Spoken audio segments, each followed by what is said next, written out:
Saludos cordiales a todos. Bienvenidos. Les habla Juan Miguel Angarita. Hoy continuaremos con el ciclo de capacitaciones en Derecho Penal dirigida a criminalistas en nuestro día 7. Estamos hoy en la séptima sesión de capacitación a criminalistas en una aproximación al derecho penal. Esta aproximación al derecho penal implica que los temas que estamos tocando acá son eminentemente informativos. Estos temas pues tienen una relación directa con el derecho penal, pero pues no se tocan con los mismos niveles de detalle con los que se toca en una facultad de derecho, por cuanto el propósito de este curso en realidad es la formación de investigadores criminalísticos. Eso no implica que la realización de este curso no esté también dirigida a estudiantes de derecho, a otros profesionales, a otras personas que quieran informarse sobre los conceptos básicos del derecho penal en estas cortas horas que tenemos para la realización de estas capacitaciones. Estas capacitaciones entonces tienen como propósito la realización de programas de mejoramiento al interior del grupo de investigaciones especializado. Esto es de un programa específico de mejoramiento en la construcción de planes metodológicos para la investigación y el apoyo a la defensa técnica. Mi nombre es Hernán Andrés Suárez, como lo he venido manifestando en estas charlas, es para mí un honor y un placer poder entrar todos estos días a sus casas y poder compartir con ustedes este proceso de estudio, este proceso de repaso sobre el derecho penal. Quiero preguntarles para que me contesten por el chat, por favor, si me están escuchando claramente el día de hoy.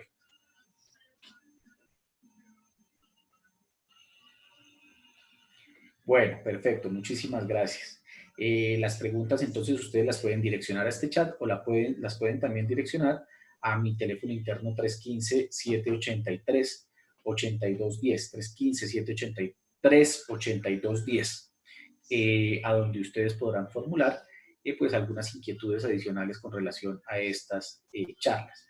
Entre el día de hoy y el día de mañana vamos a terminar de hablar de los conceptos básicos del derecho penal general, de la parte general del derecho penal. Hablaremos de algunos tipos penales en particular, pero solamente con el ánimo de que ustedes entiendan cómo se analiza un tipo penal. Pues para poder analizar un tipo penal, el conocimiento sobre la estructura del delito es fundamental, y en eso es que hemos profundizado, de tal manera que en cualquier momento de la actividad profesional de ustedes, ustedes podrán ir a cualquier artículo de la parte especial del Código Penal, encontrar cualquier tipo penal, por extraño que él sea, por difícil que sea la posibilidad de que nos encontremos con una situación de esas en nuestra vida profesional. Verbigracia, se me ocurre a mí, por ejemplo, en este momento, el delito de fraude a subvenciones, que es un delito que consiste en solicitar y obtener subsidios del Estado sin el cumplimiento de los requisitos legales para obtener subsidios del Estado.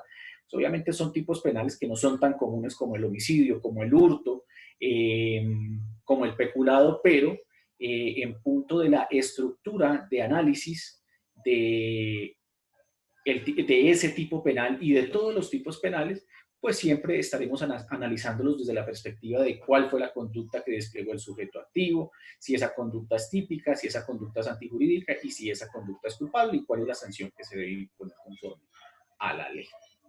Bueno, les recuerdo que para tener una mejor recepción de esta actividad, pues dado que estamos todos conectados a internet desde nuestras casas y que pues las plataformas y las redes se congestionan, pues se sugiere apagar las cámaras y se sugiere silenciar los micrófonos para que pues todos puedan recibir en gran medida el mensaje que vamos a transmitir el día de hoy.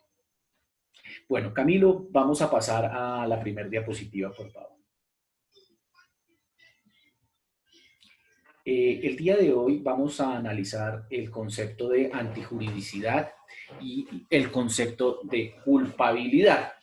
Y al analizar esos dos conceptos de culpabilidad de antijuridicidad y de culpabilidad, pues vamos a dar una pequeña introducción a la charla del día de mañana, que va a consistir en las causales eximentes de responsabilidad penal que se encuentran incorporadas en el artículo 32 del Código Penal. Vamos a pasar a la siguiente diapositiva, por favor, Camilo. Camilo es la persona que maneja toda la logística de esta actividad, hace parte de la compañía Human Code, que es una empresa dedicada a todo el tema de marketing, a todo el tema de publicidad a través de este tipo de medios, de herramientas tecnológicas, y es el apoyo del grupo de investigaciones especializado en la realización de todo este tipo de actividades, el apoyo logístico. Por eso es que cuando voy a hacer un cambio de diapositiva, le pido el favor a Camilo, quien desde su casa es la persona que coordina toda la logística técnica de estas actividades, pues porque entenderán ustedes que en mi calidad de abogado soy una persona un poco principiante, un poco ajena a este tipo de plataformas tecnológicas. Bueno, cuando nosotros iniciamos esta actividad, este curso, nosotros dijimos que íbamos a estudiar el concepto de conducta punible, y nosotros dijimos que la conducta punible es una conducta típica, antijurídica y culpable. Cuando utilizamos esa expresión de conducta típica, antijurídica y culpable, la utilizamos no solamente con el fin de describir el fenómeno del delito, sino también la utilizamos con el fin de describir la cronología o el proceso de análisis del fenómeno delictivo. Y el proceso de análisis del fenómeno delictivo sigue ese mismo orden de la enunciación del delito. Es decir, que siempre que uno está analizando si una situación determinada es o no delito, pues el proceso de análisis tiene esos pasos de análisis, y esos pasos de análisis le permiten a uno realizar un estudio ordenado de esa realidad puntual para determinar si esa realidad puntual amerita o no la intervención del derecho penal. Entonces, ese proceso de análisis lo encontramos descrito en esta gráfica. Por eso, uno siempre lo primero que analiza antes de enfrentarse a establecer si estamos hablando o no de una conducta delictiva, lo primero que uno analiza es si estamos en presencia de una conducta, si estamos en presencia de una acción o de una omisión del ser humano.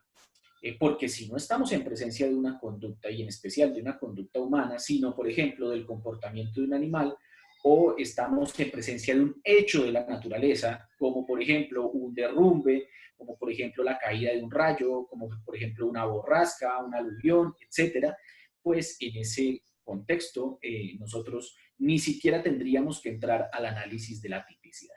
Entonces, siempre que uno determina que está en presencia de una conducta, el siguiente paso de análisis es entrar a verificar si esa conducta, esa acción o esa omisión en la práctica tiene la connotación de tipicidad. Esto es, si esa acción o esa omisión se encuentra descrita en la ley penal como conducta típica, como conducta delictiva. Y ese segundo procedimiento de análisis es un segundo procedimiento en el que uno analiza o trata de establecer si esa conducta se ajusta o no a los elementos objetivos del tipo penal, y si se ajusta o no a los elementos subjetivos del tipo penal. Siempre que intentamos ajustar la conducta a los elementos objetivos del tipo penal, entonces tratamos de identificar quién es el sujeto activo, quién es el sujeto pasivo, cuál es el verbo rector de la conducta punible, cuál es el bien jurídico que se afectó con la conducta punible, los elementos descriptivos del tipo penal, los elementos normativos del tipo penal, el objeto sobre el cual recayó la conducta, la persona especial sobre la cual recayó la conducta, y también la relación de causalidad y la imputación. Y además, en ese análisis de tipicidad también establecemos si esa conducta activa u omisiva que se puede subsumir en el tipo objetivo se desplegó a título de culpa, de dolo, perdón, a título de dolo, a título de culpa o a título de preterintención.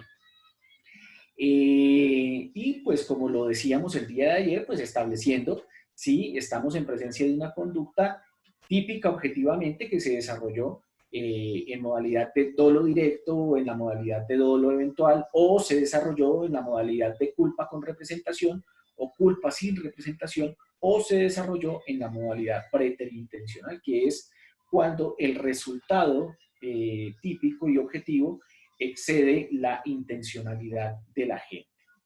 Entonces, cuando uno ya tiene superado esos dos primeros peldaños de análisis, esto es, determinada la existencia de la conducta y determinada la existencia de la tipicidad de esa conducta, el siguiente peldaño de análisis o el siguiente paso de análisis es el análisis relacionado con la antijuridicidad.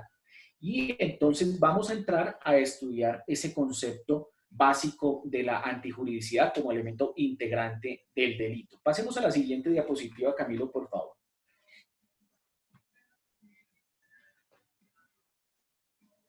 La antijuridicidad es un concepto que se desarrolla a partir de dos enunciados puntuales. ¿Esto por qué? Porque existen dos clases de antijuridicidad. Una antijuridicidad que es la antijuridicidad más tradicional, que es la antijuridicidad formal, y existe otro enunciado de antijuridicidad que es el concepto de antijuridicidad material. Al desarrollar estos enunciados vamos a comprender de qué se trata puntualmente el concepto de antijuridicidad. Entonces, la antijuridicidad formal, que es la antijuridicidad más tradicional, es sencillamente la contradicción de la conducta típica con el mandato o la prohibición incorporado en la norma jurídico-penal. Repito, es la contradicción de la conducta típica con el mandato o la prohibición incorporada en la norma jurídico-penal. Es por eso que uno, antes de entrar al análisis de antijuridicidad, tiene que haber determinado que está en presencia de una conducta típica, objetiva y subjetivamente.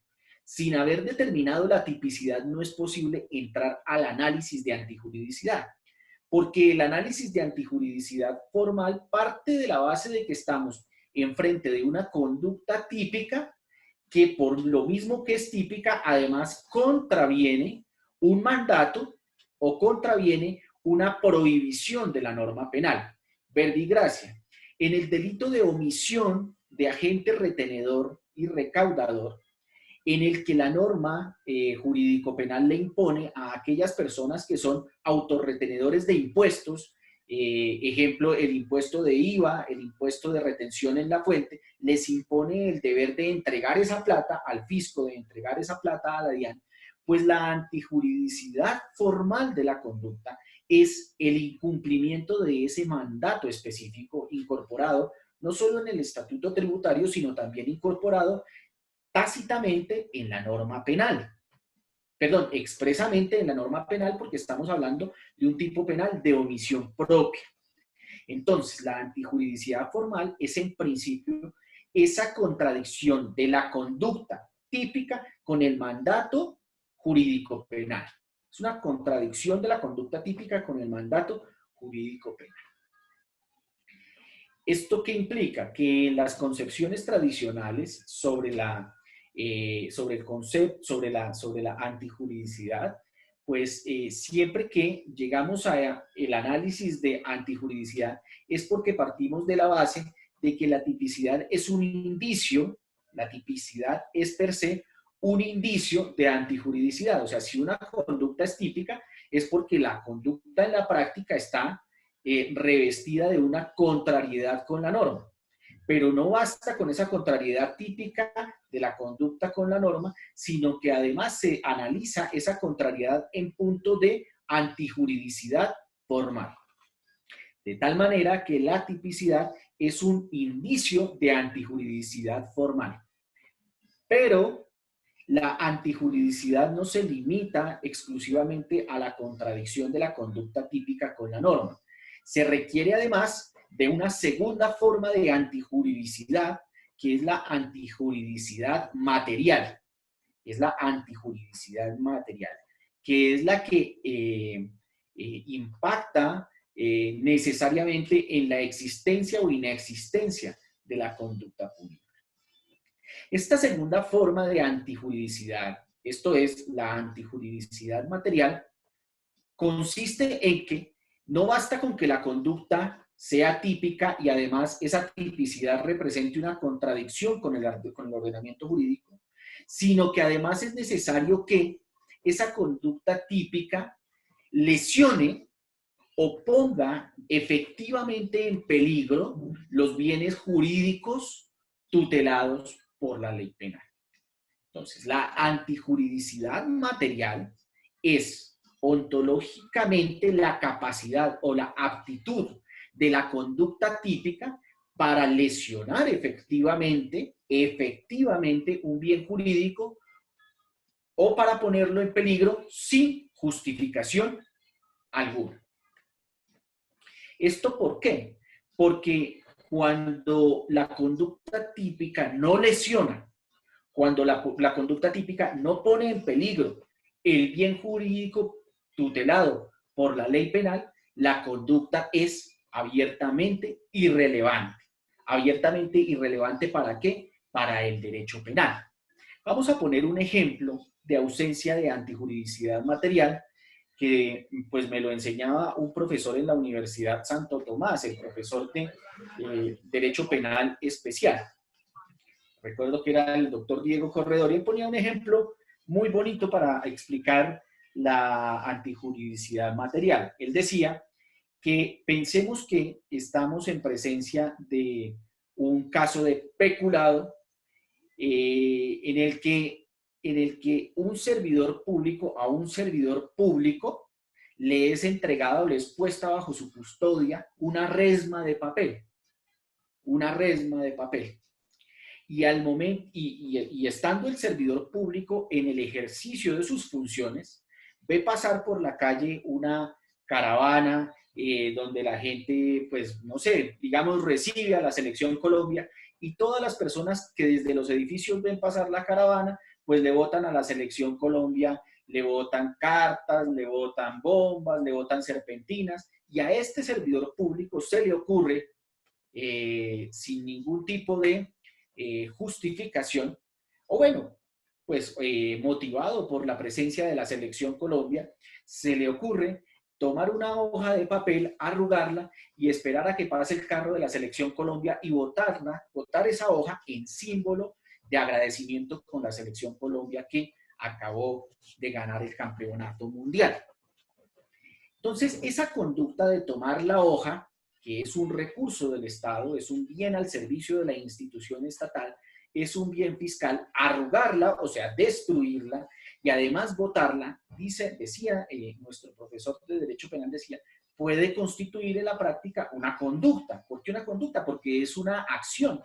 Desde la teoría clásica de la acción, o sea, desde la teoría más clásica del delito, el causalismo clásico, la acción se consideraba como una inervación muscular que modificaba el mundo fenomenológico. Pues ese hecho de arrugar la hoja ya implica una acción. Ahora, arrugar la hoja y botarla, desperdiciándola, pues puede constituir eventualmente una acción típica. ¿Una acción típica de qué? Pues eventualmente una acción típica de peculado porque ese servidor público, sujeto activo calificado, está tomando una hoja de propiedad de la entidad, se la está apropiando para sí y está utilizándola con fines diversos a los fines institucionales de la entidad. Entonces, esa conducta hasta ese momento es una conducta típica, primero es una conducta porque es una acción, además es una conducta típica porque está descrita en la ley, en el artículo 397, bajo la modalidad de peculado, pero además es una conducta antijurídica desde la perspectiva formal, porque contradice al ordenamiento jurídico desde el punto de vista formal. Las hojas de papel que se le entregan a los servidores públicos no están hechas para ovacionar a la Selección Colombia, en nuestro caso concreto. Pero la pregunta que nos hacía nuestro formador en ese momento es, oiga, ¿esa conducta es una conducta antijurídica desde la perspectiva material? O sea, desde la perspectiva material, tomar una de las 500 hojas de la resma de papel que pertenece a las otras 800 o 900 resmas de papel que tiene a su disposición la entidad, cada resma de papel con 500 hojas, tomar esa pequeña hoja, apropiársela para ovacionar a la Selección Colombia. Es una conducta que además de típica y además de antijurídica formalmente puede llegar a ser una conducta antijurídica desde el punto de vista de la antijuridicidad material? Y la respuesta es, en ese caso concreto, no. ¿Por qué no? Pues porque la toma de una hoja de papel es un acto que, considerado en sí mismo, resulta ser tan insignificante, resulta ser tan irrelevante, que no tiene la aptitud o no tiene la capacidad potencial de lesionar efectivamente el bien jurídico protegido por el tipo penal de peculado, que es la administración pública y los recursos económicos de la administración pública.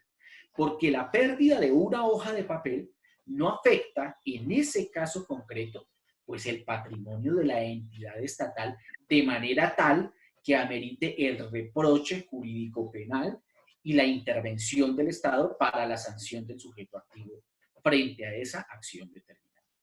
Entonces, noten ustedes cómo la antijuridicidad material es una segunda forma de antijuridicidad que implica que la conducta puede ser conducta activa, omisiva, puede ser típica, puede ser inclusive dolosa, como en el caso del peculado, puede ser contraria al ordenamiento jurídico, pero si la conducta no lesiona, si la conducta no afecta de manera significativa y de manera relevante el bien jurídico tutelado por la ley penal, pues la conducta no puede ser sancionada penalmente porque carece de antijuridicidad desde la perspectiva material.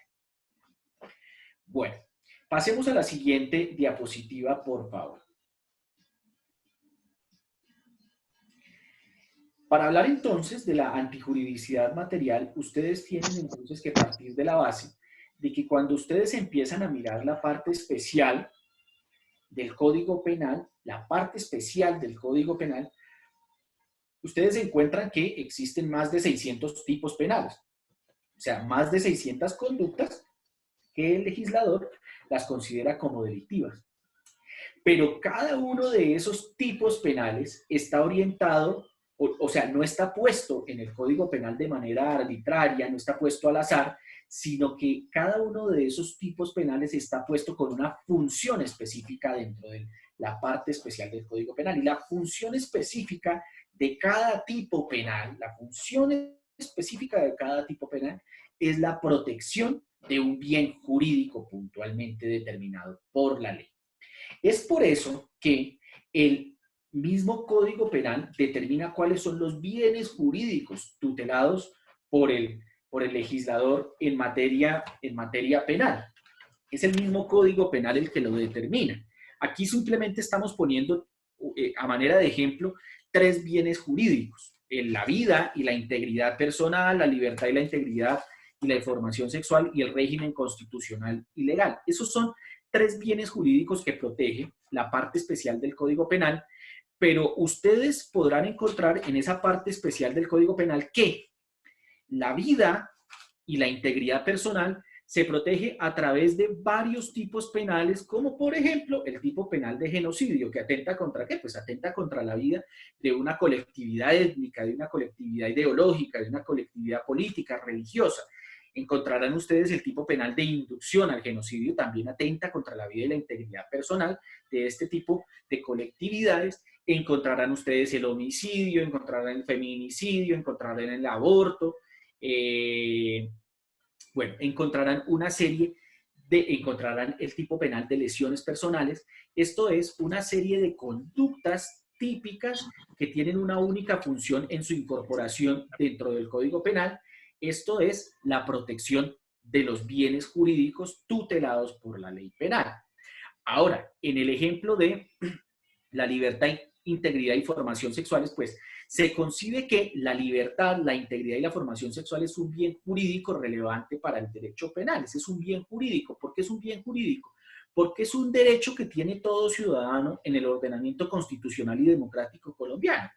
El derecho a la libertad de escogencia en punto de su actividad sexual, de su comportamiento sexual, el derecho a la integridad sexual, es decir, el derecho a escoger cuándo sostener o no sostener relaciones sexuales, y el derecho a la formación sexual, que tiene una persona. Es por eso que esos derechos, que son intereses jurídicos reconocidos por el legislador, se protegen a través de tipos penales como el tipo penal de acceso carnal violento, el tipo penal de acceso carnal abusivo, que es diferente al acceso carnal violento, el tipo penal de acto sexual violento, el tipo penal de acto sexual abusivo, el tipo penal de acceso carnal en persona puesta en incapacidad de resistir, el tipo penal de acceso carnal en incapaz de resistir, el tipo penal de demanda de explotación sexual a un menor de edad. O sea, una serie de tipos penales, todos en función de ¿qué? De la protección de un bien jurídico. Por eso la antijuridicidad se define entonces como no solamente la contradicción de la conducta típica con el ordenamiento jurídico penal, no solamente la contradicción de la conducta típica con ese mandato, con esa prohibición expresa o tácita incorporada en la ley penal, sino además se define como esa potencialidad de la conducta típica de agredir de manera injustificada el bien jurídico tutelado por la ley penal. Bien.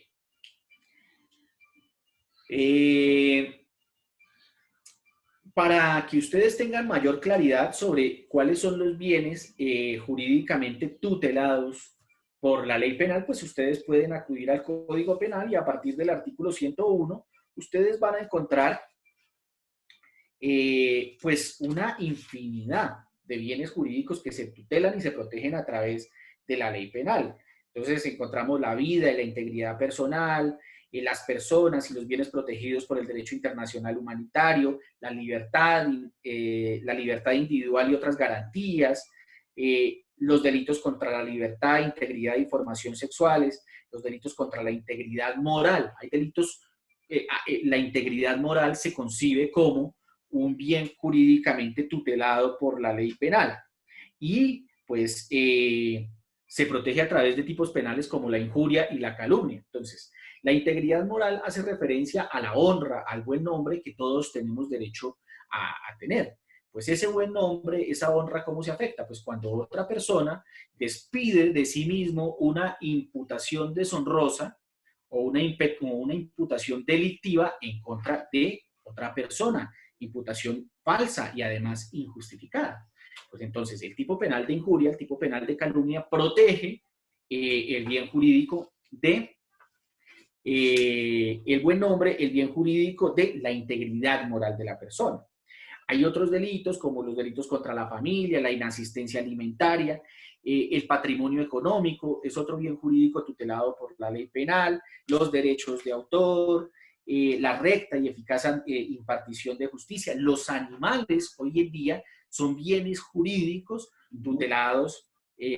tutelados por la ley penal. La integridad, la vida de los animales vertebrados es un bien jurídico tutelado por la ley penal, a tal punto que el maltrato animal es el tipo penal que protege el bien jurídico de la integridad física y la vida de los animales, entre otros muchos ejemplos. Entonces, la idea es que ustedes entiendan que no basta con el análisis de la conducta, de la tipicidad, de la antijuridicidad formal, sino que se requiere analizar en cada caso concreto cómo esa conducta, además de ser típica y formalmente antijurídica, en efecto lesionó de manera injustificada y sin justa causa el bien jurídico tutelado por la ley penal. Bien. Pasemos a la siguiente diapositiva, por favor.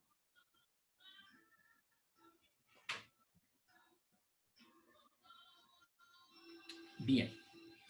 Entonces, la antijuridicidad material se compone de esos elementos que mencionábamos ahorita. Se compone de un daño efectivo y relevante al bien jurídico tutelado por la ley penal, o sea, no puede ser un daño insignificante al bien jurídico tutelado por la ley penal. Pensemos, por ejemplo, en el contexto del delito de lesiones personales dolosas. Pensemos que a mí se me ocurre coger a mi compañera o compañero de trabajo y arrancarle un pelo. Arrancarle un pelo. Pues arrancarle un pelo en la práctica puede constituir una conducta, o sea, una acción que además es típica, pues porque le estoy arrancando un pelo. Es una acción contra la integridad física de esa persona, pero la pregunta es una acción que desde la perspectiva de la antijuridicidad material es una acción que lesiona o pone en peligro de manera grave, el bien jurídico de la integridad personal. Pues la respuesta es no, a menos que sea el único pelo que tenga en todo su cuerpo, ¿sí? Pero pues la respuesta es no. La respuesta es no pone en peligro, no lesiona de manera grave la integridad personal. Entonces, el primer elemento de la antijuridicidad material es ese daño efectivo y relevante al bien jurídico tutelado por la ley penal. Y ya sabemos a qué me refiero con la relevancia del daño. El segundo elemento es la puesta en peligro del bien jurídico. ¿Esto qué quiere decir? Que, como lo veníamos diciendo en charlas anteriores, hay tipos penales o hay delitos en los que se requiere para su realización un resultado concreto. Por ejemplo, en el delito de homicidio se requiere para su realización el resultado muerte. En el delito de aborto se requiere para su realización pues el resultado interrupción del embarazo. Al margen de que estemos de acuerdo o no estemos de acuerdo con si debe penalizarse o no penalizarse el aborto, es un delito de resultado desde el punto de vista de su estructura dogmática. En el delito, por ejemplo, de peculado por apropiación, se requiere pues que se pierdan efectivamente los recursos del Estado. Esos son tipos penales de resultado, pero hay tipos penales también de mera conducta, donde el resultado no es un resultado materialmente perceptible, sino que el objeto material del delito no es en realidad la destrucción de un objeto, la destrucción de una persona, la destrucción de una realidad concreta, sino el peligro para un bien jurídico determinado. Como por ejemplo, en el tipo penal de concierto para delinquir. En el tipo penal de concierto para delinquir, en el que solamente se requiere que varias personas se asocien con la finalidad de cometer delitos indeterminados, pues aquí el bien jurídico de la seguridad pública, que es el que se protege con el delito de concierto para delinquir, pues no se afecta por el simple acuerdo, no se afecta de manera material, pero sí se pone en peligro, de manera material, sí se pone en peligro la seguridad pública cuando varias personas conciertan sus conciencias, conciertan sus dinámicas personales para cometer delitos indeterminados. Entonces, pueden haber delitos de resultado, pueden haber tipos penales de simple peligro y frente a esos tipos penales de simple peligro, pues la antijuridicidad material también representa una puesta en peligro del bien jurídico tutelado por la ley penal. En este caso del concierto para delinquir, pues la seguridad pública, la seguridad ciudadana. Y es que es obvio que cuando varias personas se conciertan para cometer delitos indeterminados, pues toda la comunidad se afecta porque toda la comunidad es la que corre riesgo en punto de su seguridad. Y un tercer elemento esencial y estructural de la antijuridicidad material. Y con esto nos introducimos al análisis de las causales eximentes de responsabilidad penal y de las causales de justificación, pues es que la antijuridicidad material tiene que caracterizarse por una ausencia de causales de justificación. O sea, no basta con que se produzca la antijuridicidad material de la conducta, sino además se requiere que esa conducta se encuentre totalmente injustificada. Totalmente injustificada. Por eso, volviendo al concepto de antijuridicidad material, decimos que la antijuridicidad material es la puesta en peligro o la afectación efectiva y sin justa causa del bien jurídico tutelado por la ley penal. Cuando el legislador utiliza la expresión sin justa causa, es porque pueden existir algunas circunstancias justificantes de la realización de la conducta típica, que además es antijurídica formalmente y además es antijurídica desde la perspectiva material.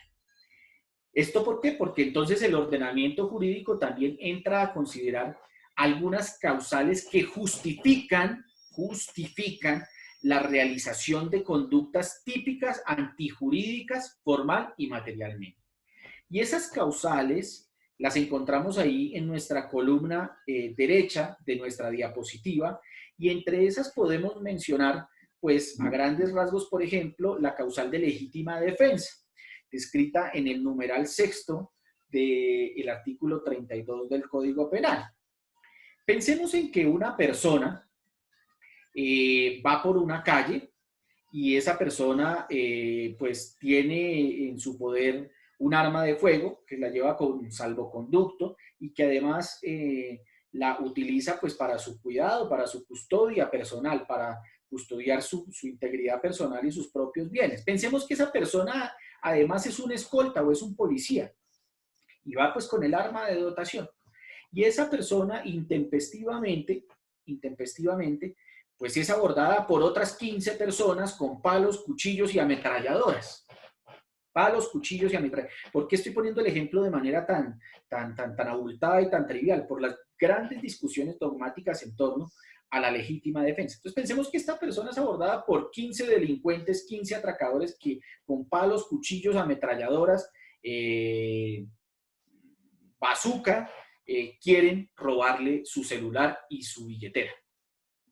Y entonces esta persona, ante esa amenaza inminente, ante esa amenaza actual, ante esa amenaza real para su integridad física, pero también para su patrimonio económico, porque le van a robar su celular, para su billetera, entonces esta persona desenfunda el arma, que es un arma que tiene 30 balas en su proveedor, y como en las películas del oeste, antes de que lo atraquen, antes de que estas personas accionen las bazucas, las ametralladoras en contra de esta persona, a cada uno de los 15 atracadores le pega de a 2 tiros en la cabeza y los mata. Y comete 15 homicidios. La pregunta es, ¿la conducta de este policía, además de este ciudadano en ese caso concreto, es una conducta? Pues la respuesta es sí, es una conducta, porque es una acción, desenfundar el arma y accionarla contra la humanidad de otras personas. ¿Es una conducta típica? Claro, 15 veces típica. Pues es la conducta típica de homicidio. Esta persona accionó su arma y mató a 15 personas. Matar, desde el punto de vista de la antijuridicidad formal, es una acción que contradice el ordenamiento jurídico. Claro, matar es una acción que desde el punto de vista de la antijuridicidad formal contradice el ordenamiento jurídico.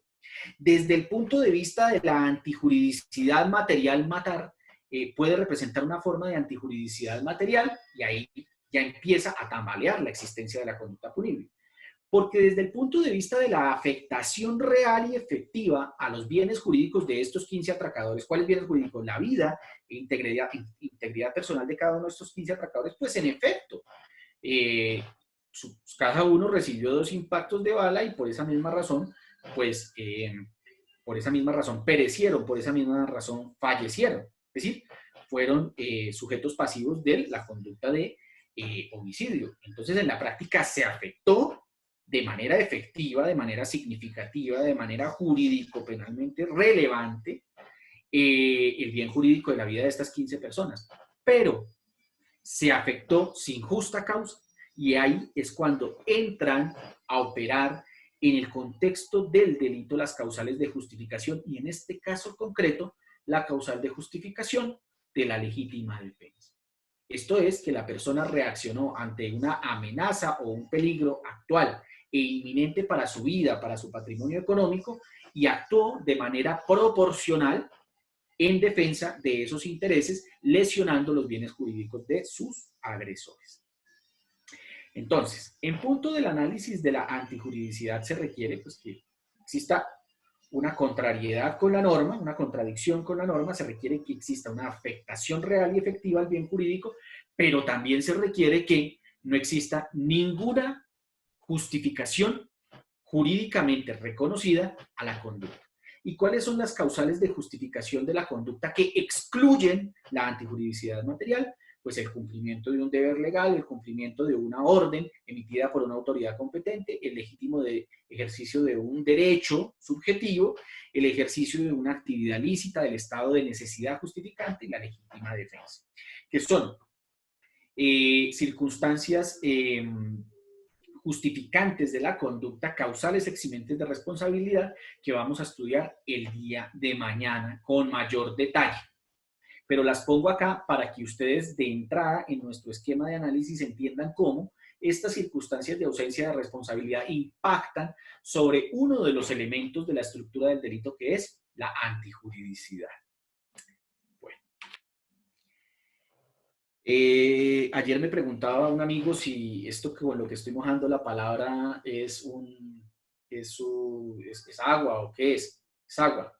O sea, quiero hacer esa claridad, pues porque un amigo que estaba viendo la charla me dijo que yo tomaba mucho aguardiente mientras ponía los ejemplos, de pronto por lo triviales de los ejemplos. Siguiente diapositiva.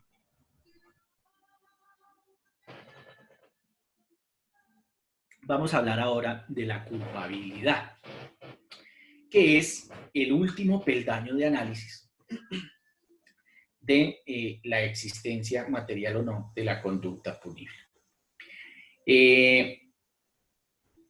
Tenemos que decir de la culpabilidad que la culpabilidad es el fundamento de la punición, el fundamento de la imposición de una sanción penal. La culpabilidad se utiliza para fundamentar la imposición de la sanción penal, para fundamentar la intervención del derecho penal. Para eso se utiliza la culpabilidad. Que un sector de la doctrina esté de acuerdo con que para eso se utilice la culpabilidad o que para eso no se utilice la culpabilidad, eso es otro cuento. Pero en la vida práctica la culpabilidad se utiliza para eso, para reprochar la conducta típica y antijurídica del sujeto activo y a partir de ese juicio de reproche, a partir de ese reproche puntual sobre el despliegue desarrollado por el sujeto activo, se pueda imponer una sanción penal con un mayor o menor grado de intensidad. Para eso se utiliza la culpabilidad. La culpabilidad, entonces, en nuestro esquema actual del delito, no hace referencia al dolo, no hace referencia a la culpa. Eso, la referencia del dolo o de la culpa como elementos de la culpabilidad ocurría en los esquemas tradicionales del delito, pero en el esquema moderno del delito, cuando hablamos de la culpabilidad como elemento estructural del delito, no como elemento estructural del tipo subjetivo, sino como elemento estructural del delito y último peldaño de análisis, estamos hablando de otras tres, de una figura que se compone de otros elementos diferentes al dolo o a la culpa. Porque el dolo o la culpa, como lo dijimos ayer, son parte de la conducta, son parte de la tipicidad. Para entrar al análisis de la culpabilidad, entonces yo les solicito a ustedes o les pido a ustedes que acudan siempre al artículo 12 del Código Penal. Este artículo 12 del Código Penal lo que nos dice es que nunca se podrá sancionar penalmente a alguien sin que se verifique su culpabilidad. Esto es, sin que se verifique que esta persona es imputable, sin que se verifique que esta persona tiene conciencia de la antijuridicidad de su conducta y sin que se verifique que esta persona no podía comportarse de una manera diferente a la forma en que se comportó y a través de la cual materializó la conducta punible, que son los tres elementos estructurales de la culpabilidad, como los vamos a ver más adelante. Entonces, no se puede condenar a una persona inimputable, no se puede condenar a una persona que no tenga conciencia de antijuridicidad y no se puede condenar a una persona que en el caso concreto no se podía comportar de una manera diferente al comportamiento delictivo. Y esos son los tres elementos estructurales de la culpabilidad. Es por eso que el artículo 12 del Código Penal, en consonancia con ese criterio según el cual solamente se puede condenar a una persona bajo esas tres circunstancias de culpabilidad, pues proscribe cualquier forma de responsabilidad objetiva. Proscribe cualquier forma de responsabilidad objetiva. Esto es, cualquier forma de responsabilidad en la que las consideraciones sobre la culpa del sujeto activo sean irrelevantes.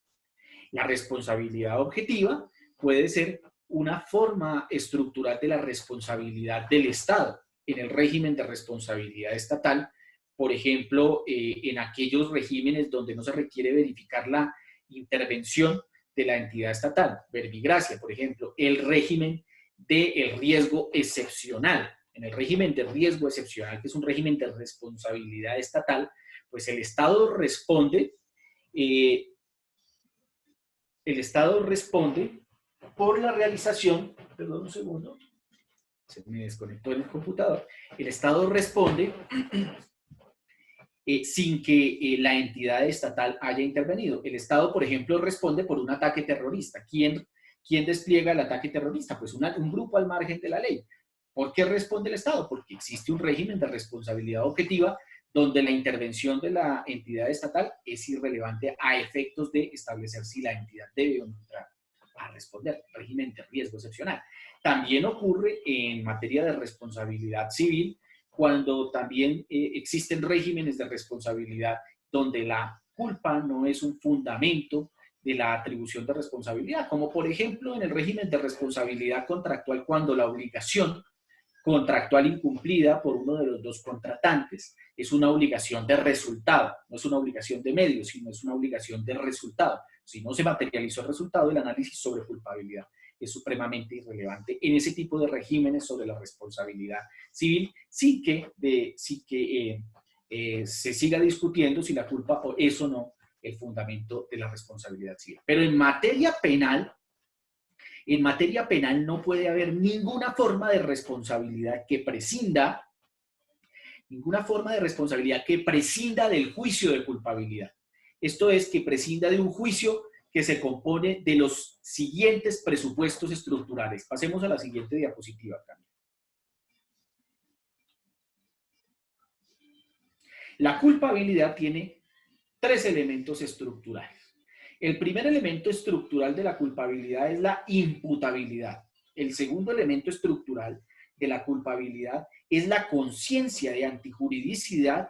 Y el tercer elemento estructural de la culpabilidad es el deber de comportamiento del sujeto activo conforme a la ley. Es decir, es la verificación sobre si el sujeto activo tenía o no en ese momento determinado la posibilidad de comportarse de una manera diferente a la forma como se comportó transgrediendo la norma jurídico-penal.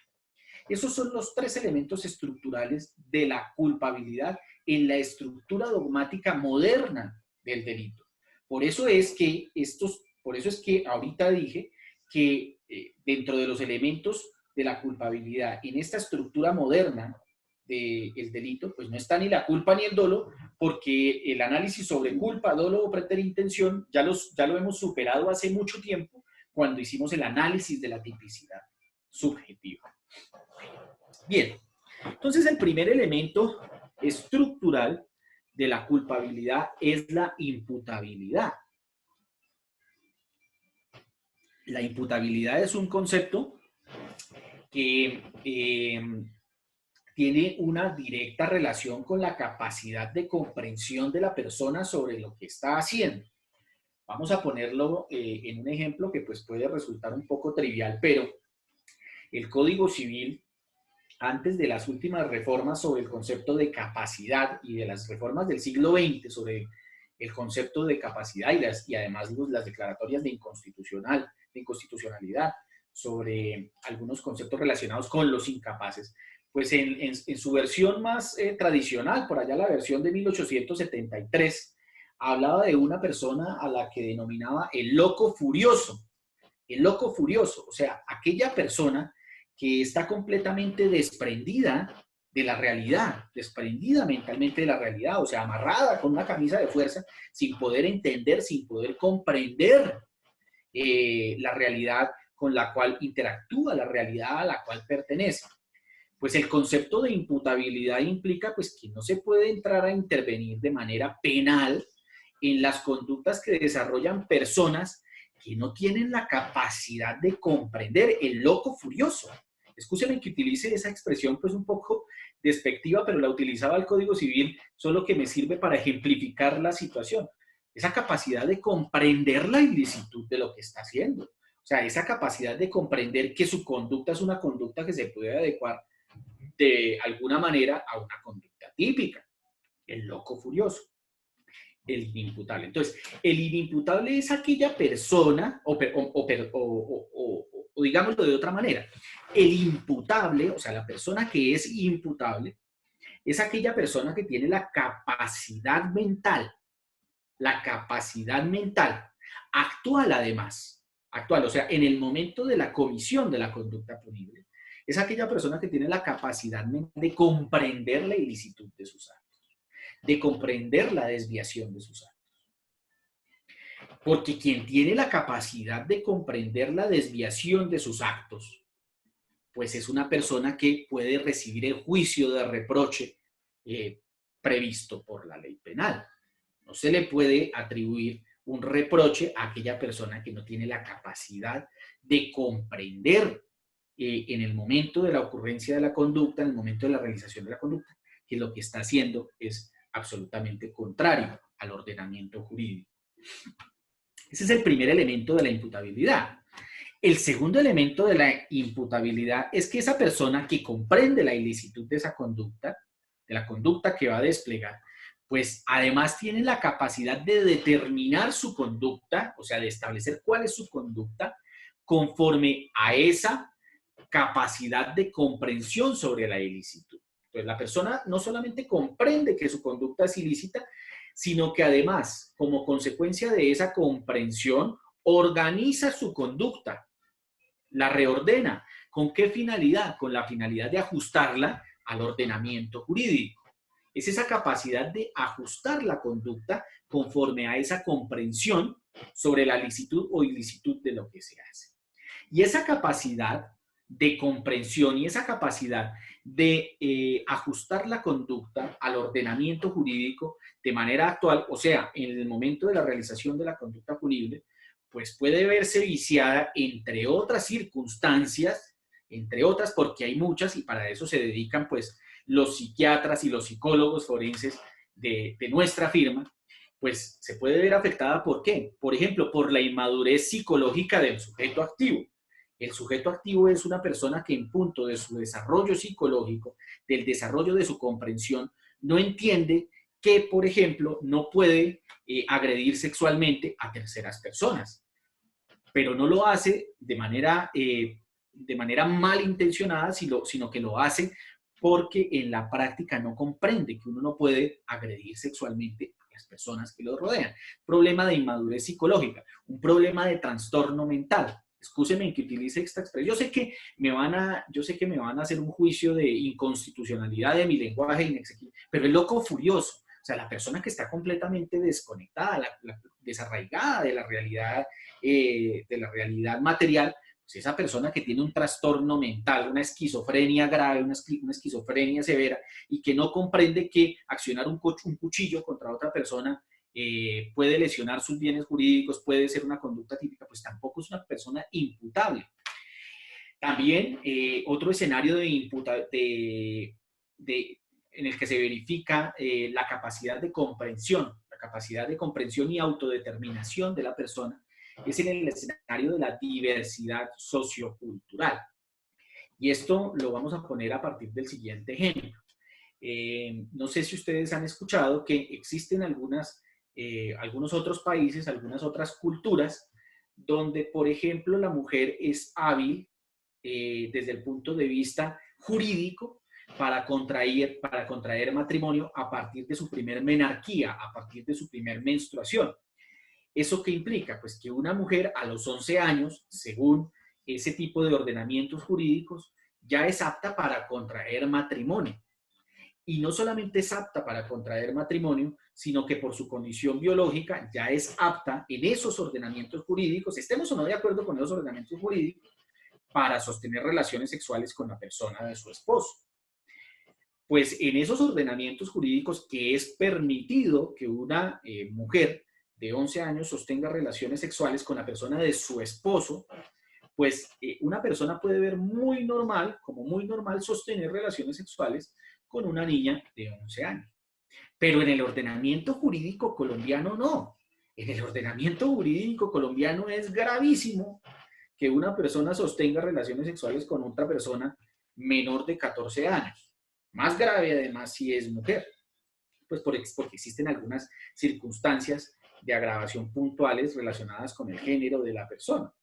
Entonces, así sean este tipo de relaciones consentidas en nuestro ordenamiento jurídico, esas relaciones con personas menores de 14 años, pues son relaciones que son conductas típicas, antijurídicas desde el punto de vista formal, antijurídicas desde el punto de vista material, porque lesionan el derecho de la autonomía y la formación sexuales de la víctima, pero desde el punto de vista de la imputabilidad pueden recibir un análisis.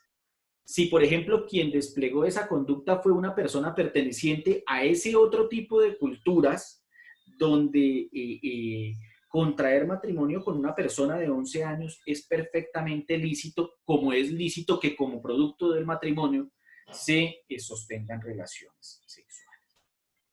Entonces, la imputabilidad es esa capacidad de comprensión sobre la ilicitud de los actos de la persona, y esa capacidad de comprensión tiene que estar sumada a la capacidad de autodeterminación de la persona conforme a esa capacidad de comprensión sobre la ilicitud de la persona. Perdón, sobre la ilicitud de la conducta que se desarrolla en ese momento puntual. Más adelante tendremos una conferencia por una muy reconocida experta a nivel nacional en psiquiatría y psicología forense, relacionada con la prueba de la imputabilidad, o sea, los estados clínicos psicológicos de la imputabilidad y cómo se desarrolla, cómo se construye, cómo se lleva esa prueba a juicio oral. Eso va a ser parte de nuestro proceso de formación ya en otras conferencias dictadas por otras personas. El segundo elemento de la culpabilidad, entonces, es la conciencia de antijuridicidad. Esa conciencia de antijuridicidad es esa conciencia sobre la lesividad de la conducta. Ese es el segundo criterio de análisis de la culpabilidad.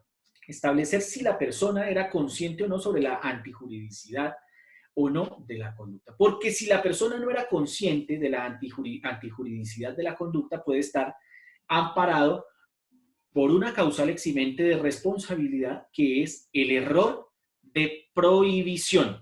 El error de prohibición. Es un error no sobre la tipicidad de la conducta, sino sobre la antijuridicidad de la conducta. No que impactan la antijuridicidad, sino que impactan la culpabilidad, porque uno de los elementos de la culpabilidad es esa conciencia, ese estado de conciencia del sujeto activo sobre la antijuridicidad.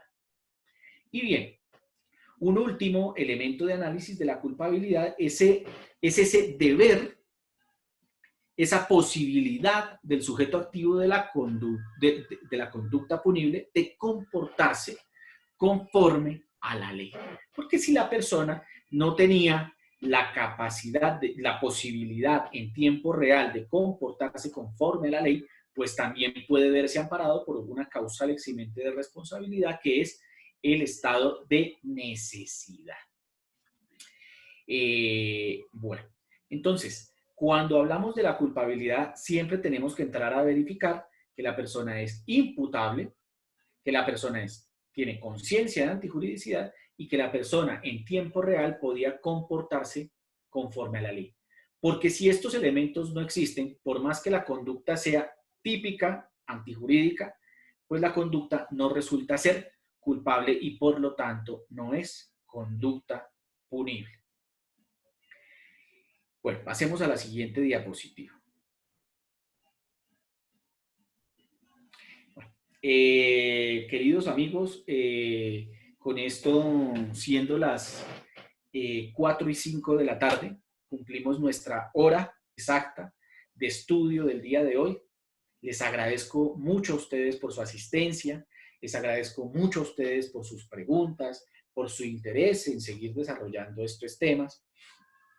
Nosotros estos temas los venimos desarrollando con conceptos eminentemente básicos. La idea es pues, que nosotros primero nos aproximemos a los conceptos básicos y luego realicemos labores de profundización sobre cada uno de estos conceptos. Es por eso que aquí nosotros no planteamos o tratamos de evitar plantear nuestras posturas personales con relación a la estructura del delito, sino simplemente tratamos de dictar o de ofrecer unas charlas que son eminentemente descriptivas de la estructura del delito. Les repito a ustedes, pueden a través del teléfono celular de nuestro director, Juan Miguel Angarita, remitir las preguntas, las inquietudes, las sugerencias, o a mi teléfono celular 315-783-8210 también pueden remitir las preguntas para tenerlas en cuenta en siguientes sesiones. Yo les agradezco mucho a ustedes por su participación el día de hoy y pues los espero mañana con una siguiente actividad de capacitación. Los dejo entonces en compañía de nuestro director general, el doctor Juan Miguel Angarita Cruz. Muchas gracias, que estén muy bien. Muchas gracias a todos por el tiempo y la gran acogida que han tenido estas capacitaciones en nuestra plataforma Zoom. Los invitamos a presenciarlas en directo registrándose en el formulario de la descripción y estar atentos a sus correos y teléfonos para ser notificados de las sesiones en vivo. Los invito a suscribirse en nuestro canal de YouTube y seguirnos en nuestras redes sociales que estarán en la descripción de este video. Un abrazo virtual y nos vemos en una próxima oportunidad.